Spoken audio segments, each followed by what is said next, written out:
연애를 하는 연인들에게 해주는 충고가 있습니다. 연애를 할 때 중요한 것은 상대방이 좋아하는 것을 많이 해주는 것이 아니라 상대방이 싫어하는 것을 하지 않는 것이다. 그게 더 중요하다고 충고를 합니다. 저 역시 이 충고를 들었던 기억이 있습니다.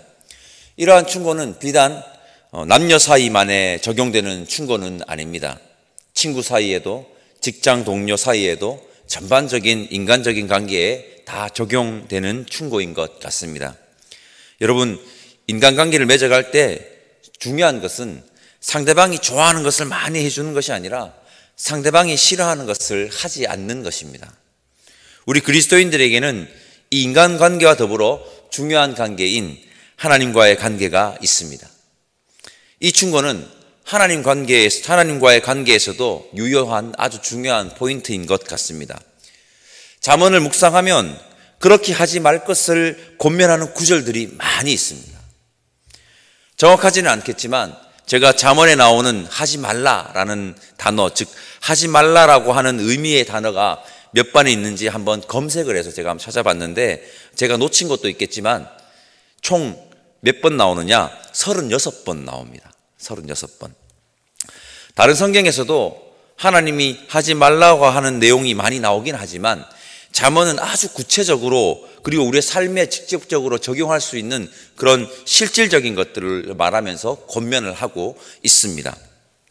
오늘 잠언 6장에도 아주 구체적으로 하지 말라라는 경고의 내용이 총 4가지 나옵니다. 하나하나씩 살펴보도록 하겠습니다. 하나씩 살펴볼 때 자신을 한번 돌아보시고 나의 모습 속에 이러한 모습이 없는지 한번 돌아보는 귀한 시간 되시기를 바랍니다. 우리 잠언 6장 1절에서 5절 말씀 함께 읽어보겠습니다. 1절에서 5절입니다.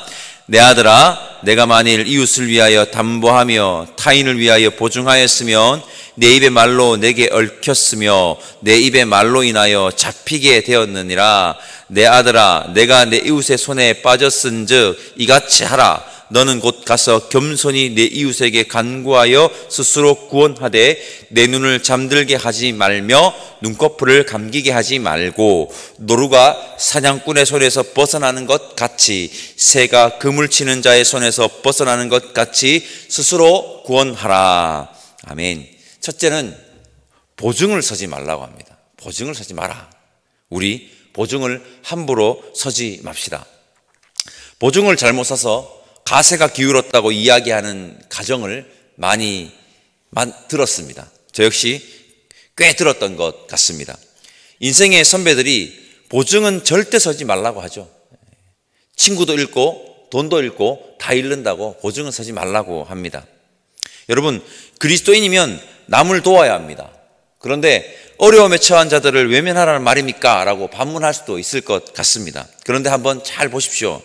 100%라고 말할 수는 없지만 그렇게 길지 않은 인생을 산 저의 간접적 경험을 비추어 보아도, 오늘 말씀을 보아도 대부분의 보증은 정말 가세가 어려워서 부득이하게 서달라는 것보다는 대부분 이 보증은요, 욕심 때문입니다. 욕심. 아주 심플하게 단편적인 예를 들자면 사업을 크게 한 번 더 키워보고 싶다든가, 아니면 어디에 투자하면 큰 돈을 벌 수 있다는 말에 현혹되어서 담보로 돈을 빌릴 때 보증을 요구하는 경우가 바로 그런 경우들이 대부분입니다.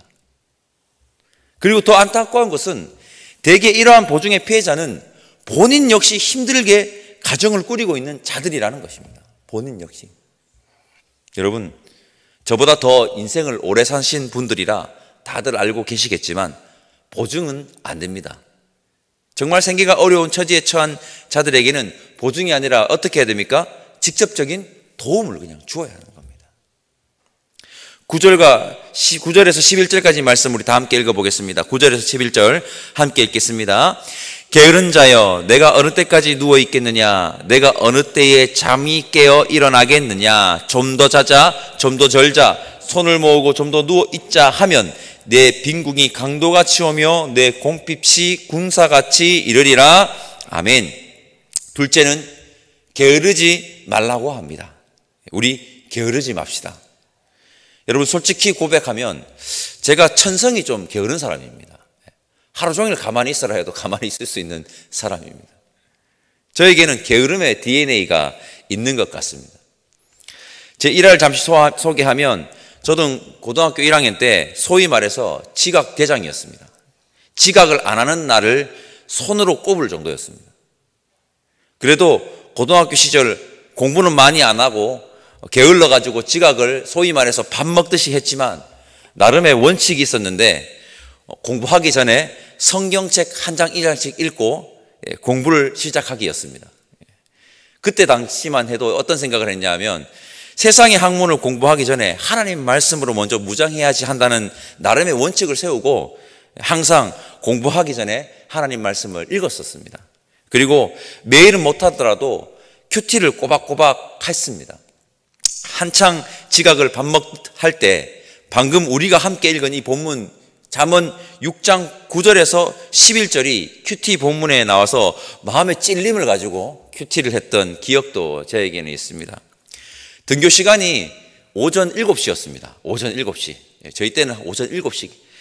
딱 1분 넘어가도 바로 맞고 그랬던 시절인데, 그날도 일어나기가 너무 힘들었습니다. 항상 일어나기가 힘들었으니까요.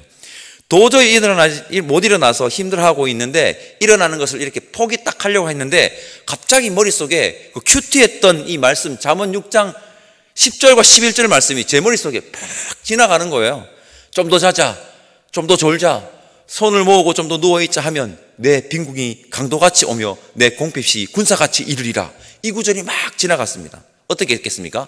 당장 이불을 박차고 일어나서 갔던, 그때는 지각하지 않았죠. 그런 경험이 있습니다. 물론 며칠을 갔겠습니까? 며칠을 가지는 못했지만 이게 말씀이 살아 움직이는 것이구나라는 이 여겼던 좋은 경험이 저에게도 있습니다. 새벽에 일찍 일어나서 새벽 기도에 나온 우리 성도님들은 게으름과는 멀겠지만 잠언 6장은 우리에게 게으르지 말 것을 권면하고 있습니다. 16절에서 19절까지 말씀입니다. 함께 읽읍시다. 16절에서 19절입니다. 여호와께서 미워하시는 것 곧 그의 마음에 싫어하시는 것이 67가지이니 곧 교만한 눈과 거짓된 혀와 무죄한 자의 피를 흘리는 손과 악한 계교를 꾀하는 마음과 빨리 악으로 달려가는 발과 거짓을 말하는 망령된 증인과 및 형제 사이를 이간하는 자이니라. 아멘. 세 번째는 불량한 자들과 가까이 하지 말라고 합니다. 우리 불량한 자들과 가까이 하지 맙시다. 이 구절은 목사고시의 단골로 나오는 구절입니다. 무조건 외워야 합니다. 무조건 외워야 합니다. 16절에서 19절에 나오는 이 불량자의 특징을 제가 한번 나열해 보도록 하겠습니다. 불량자의 특징은 교만한 눈, 거짓된 혀, 무죄한 자의 피를 흘리는 손, 악한 괴교를 꾀하는 마음, 빨리 악으로 달려가는 발, 거짓을 말하는 망령된 증인, 형제 사이를 이간하는 자입니다. 불량한 자를 한마디로 하면 자신의 유익과 이익을 위해서라면 타인의 고통과 아픔은 안중에도 없고 온갖 수단과 방법을 가리지 않는 자라고 할 수가 있습니다. 불량자의 특징을 한번 보십시오. 눈, 혀, 손, 마음, 발, 자신이 할 수 있는 전부를 사용해서 어디로 간다고요? 악을 행한다는 겁니다. 여러분, 불량자와 가까이 하지 말아야 합니다. 그것보다 더 중요한 것은 무엇입니까? 나 자신에게 불량자의 특징이 없는지 살펴보는 것입니다. 만약 그리스도인이 이 불량한 자의 특징을 가지고 있다면 더 큰일이지 않겠습니까? 우리 눈, 혀, 손, 마음, 발로 악을 행하면 안 되고 무엇을 해야 됩니까? 하나님의 뜻을 이루어야 한다는 겁니다. 하나님께 나와서 예배를 해야 되고 하나님 앞에 서야 된다는 것입니다. 그렇게 하나님의 뜻을 이루어가는 오늘 나오는 자들이 오늘 새벽에 나온 우리들이기를, 그것을 우리에게 새기는 지혜자들 다 되시기를 간절히 소망합니다. 마지막으로 24절에서 26절까지 말씀 다 같이 읽어보겠습니다.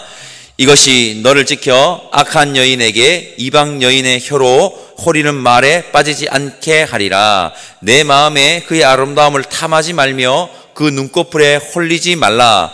음료로 말미암아 사람이 한 조각 떡만 남게 됨이며 음란한 여인은 귀한 생명을 사냥함이니라. 아멘.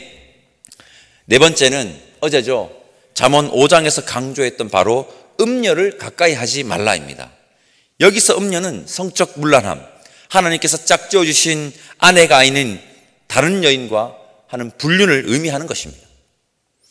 언젠가는 독이 되어 올 현재의 달콤함에 빠져 배우자를 버리고 다른 여성, 5장의 표현을 빌리자면 입술에 꿀이 떨어지는 기름으로 치장한 음녀를 찾는 자들을 말하는 것입니다.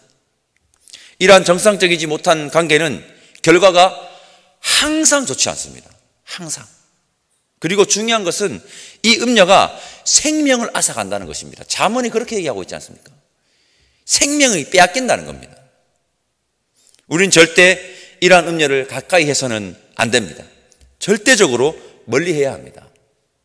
하나님이 허락하신 관계 속에서 가정을 지키는 것이 너무 중요하다는 것을 오늘 새벽에도 여러분 말씀을 드립니다.